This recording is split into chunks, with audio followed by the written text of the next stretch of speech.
Turkey উত্তর ও মধ্য আমেরিকার বনাঞ্চলের পাখি। প্রথম দেখায় যে কেউই একে ময়ূর বা উট পাখি ভেবে ভুল করতে পারেন। ইউরোপ আমেরিকার বিভিন্ন দেশে নানা সামাজিক অনুষ্ঠানে ভোজন রসিকদের পছন্দের তালিকায় থাকে টার্কি। বাংলাদেশে বিভিন্ন এলাকায় ব্যক্তি উদ্যোগে শুরু হয়েছে টার্কি পালন।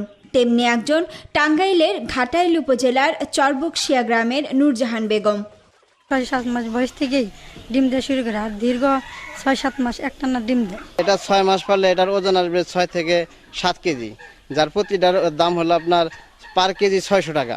রোগ প্রতিরোধ ক্ষমতা বেশি থাকায় ব্রয়লার মুরগির মতো পরিচর্যা করতে হয় না টার্কিকে।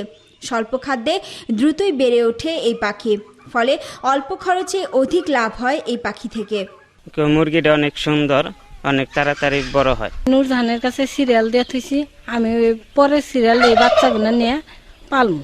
এমন প্রেক্ষাপটে একে জেলাব্যাপী ছড়িয়ে দিতে উদ্যোগ নেয়ার কথা জানালেন উপজেলা প্রাণী সম্পদ অধিদপ্তরের এই কর্মকর্তা। এটা বছরে 120 থেকে 180টা ডিম দেয়। আমরা এই উপজেলার প্রাণী সম্পদ দপ্তরের মাধ্যমে এই টার্কি চাষটা এই উপজেলাতে ছড়াই দিতে পারবো। বাণিজ্যিকভাবে টার্কি পালন বাড়ানো গেলে দেশে আমিষের চাহিদা পূরণের পাশাপাশি বেকার যুবকদের কর্মসংস্থানও বাড়ানো যাবে, এমন আশা সংশ্লিষ্টদের। Desk report, news 24।